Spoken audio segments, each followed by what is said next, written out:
Dans le paisible village de Tambay, niché entre de vastes forêts et des rivières scintillantes, la vie suivait le rythme des saisons et des traditions ancestrales. C'était un endroit où les rires des enfants résonnaient sous l'ombre des baobabs, où les anciens se réunissaient sous l'arbre du conseil pour raconter les légendes du passé. Mais derrière cette harmonie apparente, certains destins étaient marqués par la souffrance. Celui de Neyala en faisait partie. Neyala vit le jour par une nuit où le vent soufflait avec force, comme pour annoncer une épreuve à venir. Sa mère, Kadia, une femme douce et aimée de tous, ne survécut pas à l'accouchement. Son père, Omarou, fou de douleur, éleva seul sa fille pendant 4 ans avant de décider de se remarier. Il épousa alors Fadima, une femme dont la beauté cachait une âme de pierre. Au début, Fadima montrait un visage aimable, feignant la bienveillance. Mais lorsque sa propre fille, Salima, vint au monde, son cœur se ferma définitivement à Neyala. Elle relégua la fillette au rang de servante, lui confiant toutes les corvées, puiser l'eau, balayer la cour, préparer les repas et laver les vêtements. Tandis que Salima grandissait dans le luxe, habillée des plus beaux tissus et nourrie des meilleurs plats, Neyala, elle, dormait sur une natte usée dans un coin de la cuisine. Les années passèrent et Neyala devint une jeune fille courageuse et résiliente. Malgré les privations et les humiliations, elle ne perdit jamais sa douceur ni son espoir. Chaque soir, sous la lumière pâle de la lune, elle s'asseyait près de la rivière et murmurait une prière aux ancêtres. Un jour, je connaîtrai un avenir meilleur. Mais la réalité la rattrapait toujours. Son père, affaibli par les soucis et les tensions au sein de son foyer, tomba malade. Loin d'apaiser ses souffrances, Fadima s'acharna encore plus sur Neyala.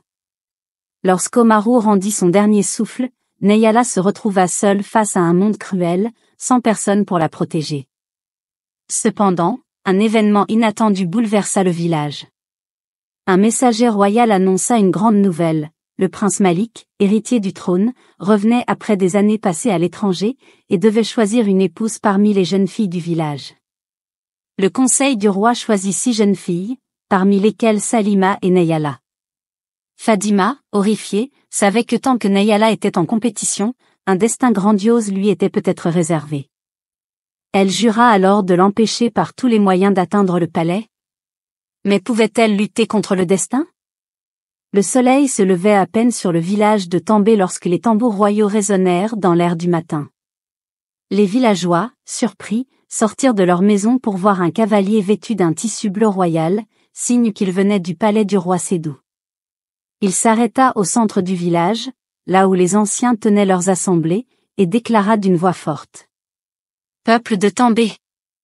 Le prince Malik, héritier du trône, est de retour après de longues années passées à l'étranger.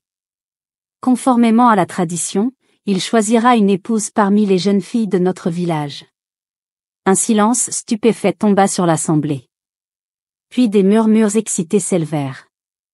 C'était un honneur pour Tambay. Toutes les familles qui avaient des filles en âge de se marier se mirent à espérer que leur enfant soit choisi. Le messager continua.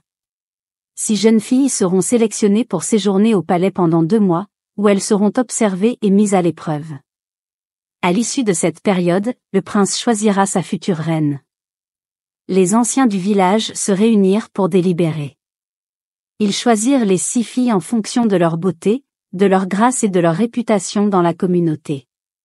Salima fut naturellement sélectionnée, grâce à l'influence de sa mère Fadima. Mais ce fut une surprise générale lorsque le nom de Neyala fut également prononcé. Fadima serra les poings, son visage se crispant de colère.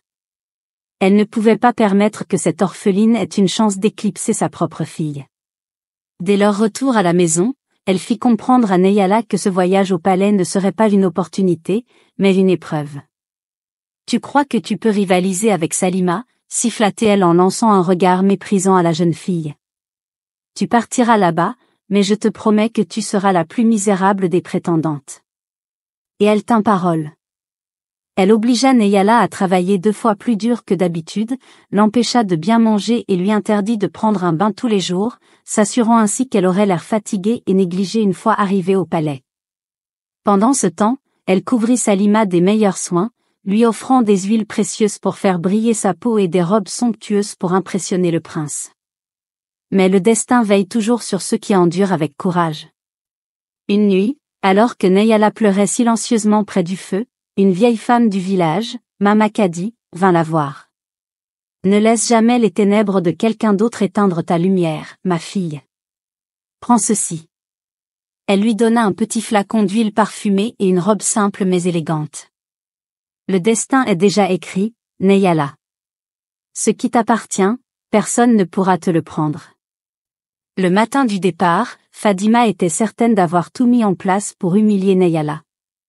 Mais en voyant la jeune fille, calme et digne malgré tout, elle sentit un frisson d'inquiétude. La route du palais commençait, et avec elle, le destin de Neyala se mettait en marche. Le voyage jusqu'au palais royal de Saïba dura plusieurs heures. La caravane avançait à travers des plaines dorées, des collines verdoyantes et des forêts denses où les chants des oiseaux se mêlaient au bruit des sabots sur la terre battue. Neyala, assise à l'arrière du chariot, observait silencieusement le paysage défiler, son cœur partagé entre la peur et l'espoir. À ses côtés, Salima et les autres prétendantes discutaient avec excitation, échangeant des spéculations sur la vie au palais et sur le prince Malik, qu'aucune d'elles n'avait encore rencontré. Salima, en particulier, affichait une confiance absolue. « Je suis certaine que le prince me choisira. Après tout, qui pourrait rivaliser avec moi ?» lança-t-elle en jetant un regard dédaigneux à Neyala. Cette dernière ne répondit pas. Elle savait qu'aucune parole ne suffirait à convaincre Salima de son arrogance. Elle se contenta de serrer le petit flacon d'huile que Mama Kadi lui avait donné, un rappel que son destin ne dépendait pas des moqueries de sa belle-sœur. Lorsque la caravane atteignit enfin les portes massives du palais, un silence respectueux s'installa parmi les jeunes filles. Devant elle, se dressait une cité de pierre et d'or, un palais aux toits sculptés et aux colonnes imposantes. Les gardes, vêtus d'armures scintillantes, ouvrirent les portes, révélant une immense cour intérieure où une foule de serviteurs et de conseillers attendaient leur arrivée. Un homme imposant s'avança.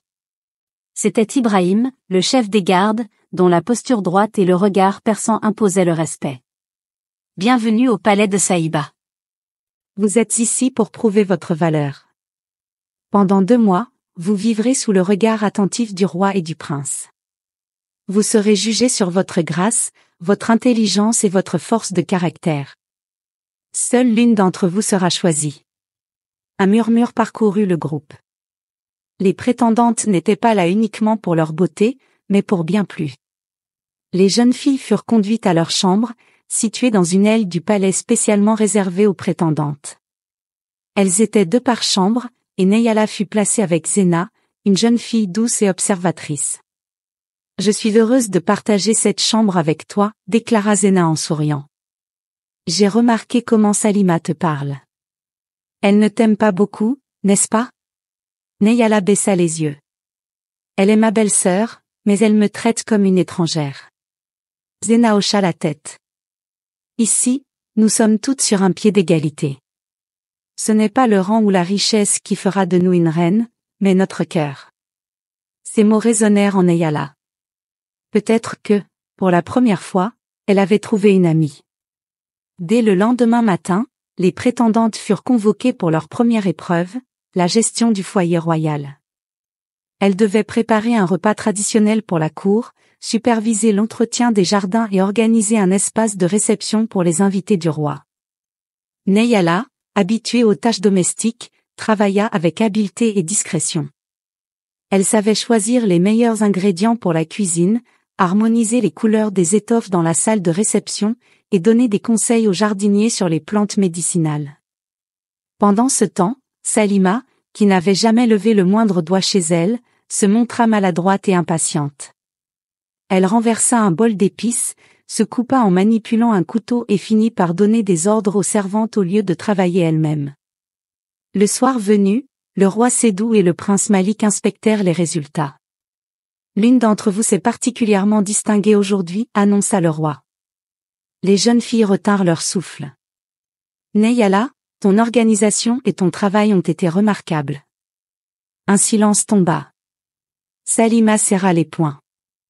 Comment cette fille qu'elle méprisait en pouvait-elle surpasser tout le monde dès le premier jour? Neyala, quant à elle, baissa humblement la tête. Elle savait que ce n'était que le début des épreuves. Le plus dur restait à venir.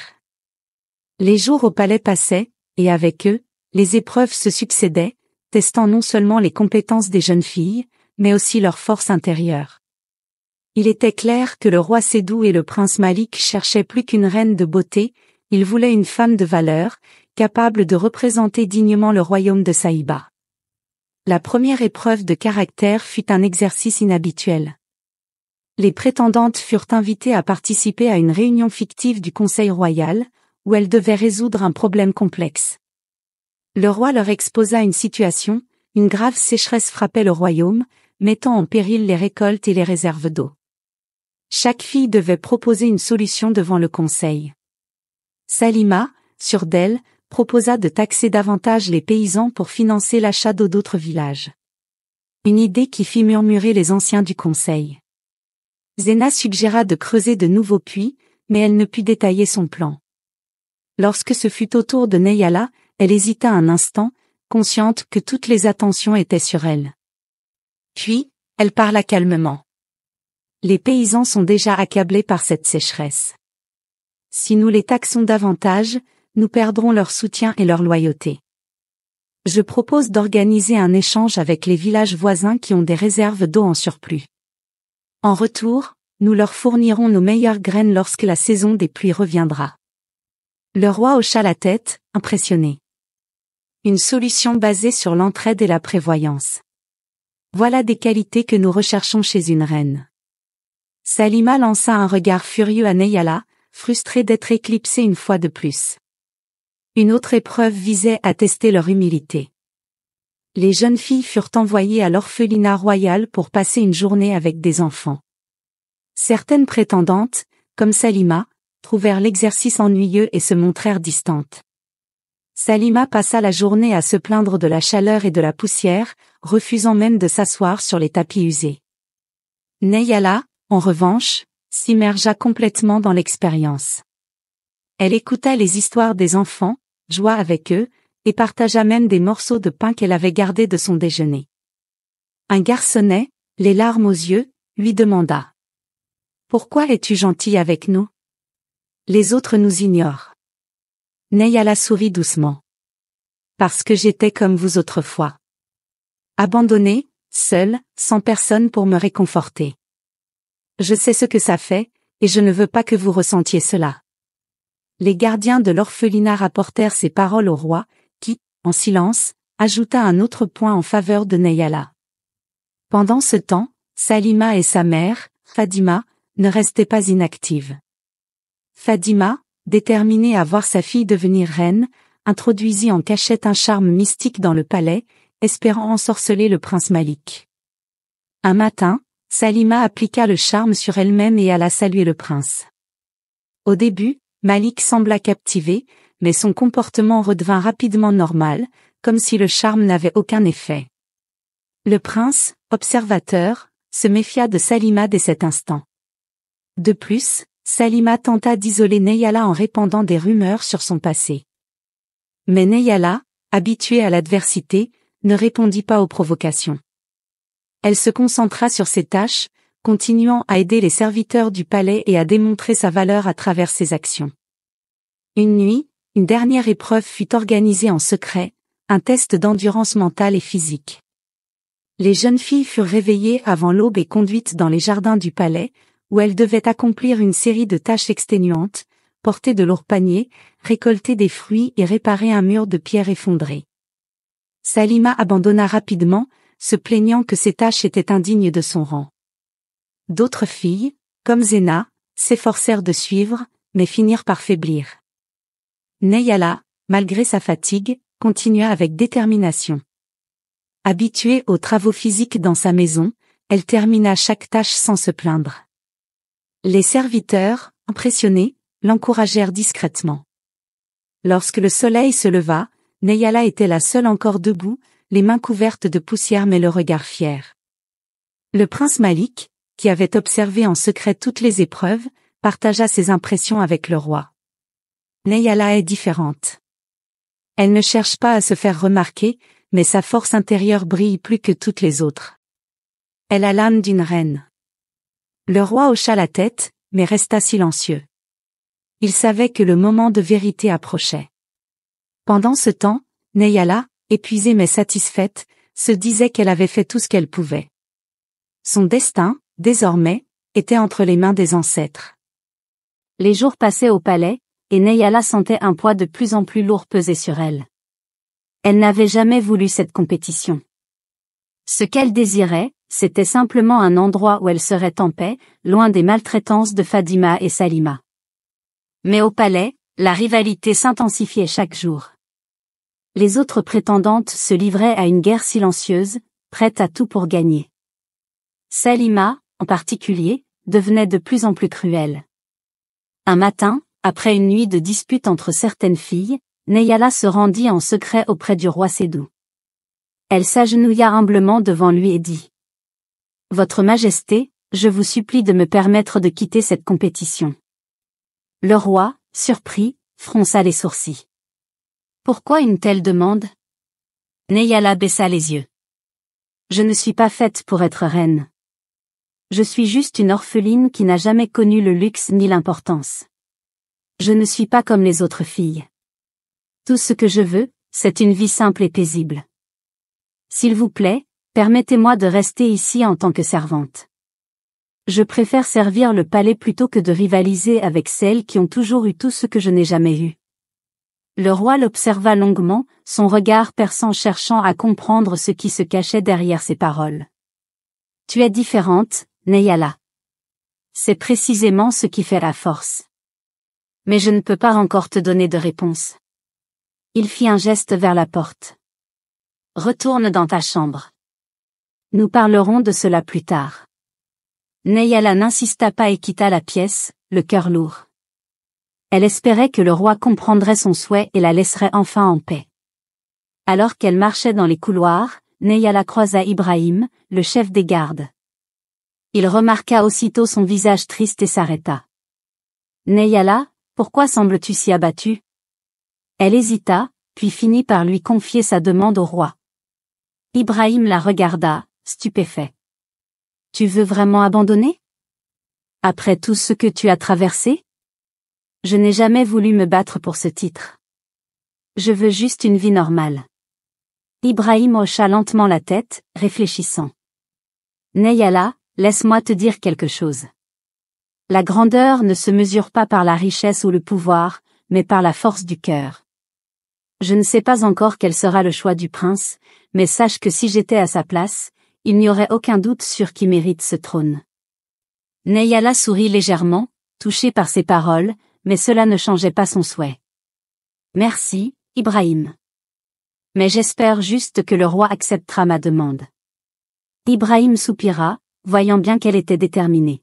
« Je parlerai au roi en ta faveur, mais je doute qu'il accepte. » Le soir, une réunion secrète fut tenue par le roi et le prince Malik.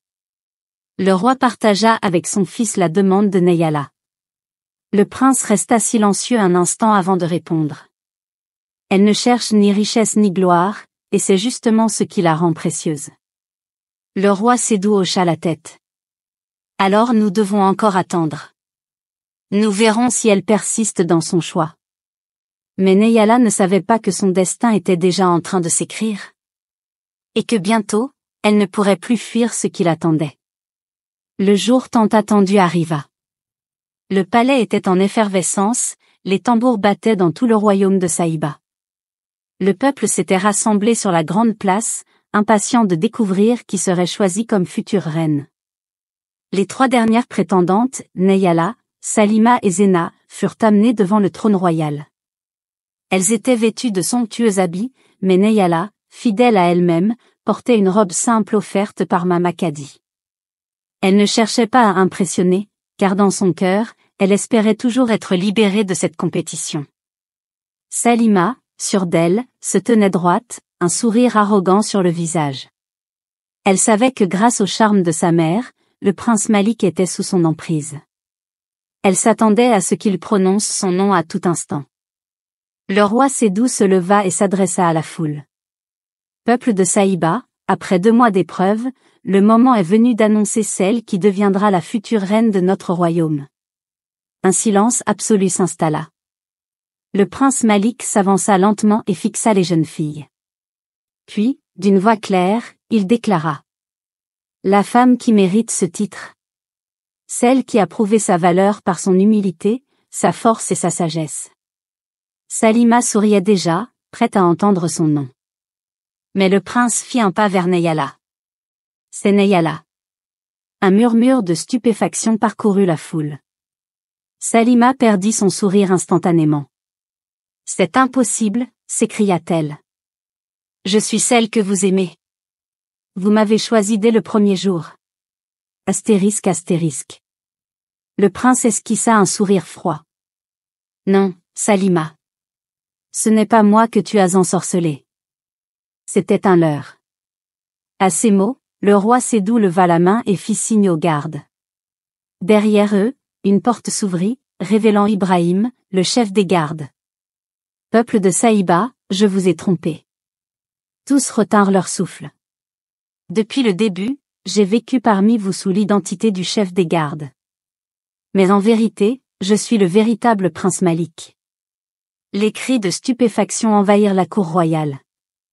Le prince s'était caché sous une fausse identité pour observer les prétendantes en secret. Salima tomba à genoux, incapable de croire ce qu'elle entendait. Elle s'était battue pour charmer un homme, qui n'était même pas le prince. J'ai observé chacune d'entre vous, poursuivit le prince. Et ce n'est pas la richesse ou l'apparence qui m'ont impressionné, mais la sincérité et la bonté de Neyala. Le peuple applaudit bruyamment. Neyala, elle, était sous le choc. Mais... Je ne veux pas être reine, murmura-t-elle. Le prince Malik s'approcha d'elle et essuya les larmes qui perlaient sur ses joues. Parfois, c'est ceux qui ne recherchent pas la grandeur qui sont les plus dignes de la recevoir. Le roi Sédou fit un signe aux serviteurs, et une robe royale brodée d'or fut apportée. Malik prit la couronne et la posa doucement sur la tête de Neyala. Salima, humiliée, éclata en sanglots tandis que sa mère, Fadima, tentait de s'éclipser discrètement. Mais justice avait été rendue. Le village, en liesse, célébrait leur nouvelle reine. Ainsi, l'orpheline que tout le monde méprisait devint la souveraine du royaume. La nuit tomba sur le royaume de Saïba, mais la fête continua sous la lueur des torchers et le rythme des tambours. Neyala, la jeune orpheline méprisée, était maintenant couronnée reine. Pourtant, alors qu'elle se tenait aux côtés du prince Malik, un mélange d'émotions traversait son cœur. Elle n'avait jamais recherché la royauté, ni la gloire. Tout ce qu'elle voulait, c'était une vie simple, loin des souffrances de son passé. Mais parfois, le destin nous place sur un chemin que nous ne comprenons pas au début. La chute de Fadima et Salima. Fadima et Salima, incapables d'affronter leur humiliation, tentèrent de fuir le palais avant que le roi ne prononce son jugement. Mais les gardes les arrêtèrent aux portes. Le roi Sédou, clément mais juste, s'adressa à elle. L'avidité et la cruauté vous ont mené à votre propre perte. Au lieu d'élever Neyala comme une sœur et une fille, vous avez cherché à l'écraser. Mais sachez ceci, le destin ne se brise pas si facilement. Il ne les fit pas jeter en prison, mais les bannit du palais et leur retira tous leurs privilèges. Quelques mois plus tard, Salima donna naissance à un enfant issu de sa relation avec le faux prince. Mais l'homme qu'elle croyait destiné à elle disparut sans laisser de traces. Elle devint une mère célibataire rejetée, vivant dans la pauvreté qu'elle avait autrefois méprisée. Pendant ce temps, Neyala s'adapta à sa nouvelle vie. Mais elle ne se transforma pas en reine capricieuse. Au lieu de vivre dans l'orgueil et l'arrogance, elle ouvrit les portes du palais aux orphelins, aux veuves et aux démunis. Elle instaura des lois plus justes pour protéger les plus vulnérables et fit de l'éducation des jeunes filles une priorité. Le peuple l'aima profondément, non pas parce qu'elle portait une couronne, mais parce que son cœur était resté le même. Un soir, alors qu'elle marchait dans les jardins du palais, elle se remémora les paroles de Mama Kadi. Le destin est déjà écrit. Ce qui t'appartient, personne ne pourra te le prendre. Elle comprit alors que ce n'était pas sa naissance qui la définissait, mais ses choix, sa résilience et sa bonté. Car la vraie noblesse ne vient pas du sang, mais du cœur. Et ainsi, l'orpheline rejetée devint une reine bien-aimée, prouvant que ceux qui endurent les épreuves avec patience et courage sont souvent ceux que le destin réserve aux plus grandes destinées.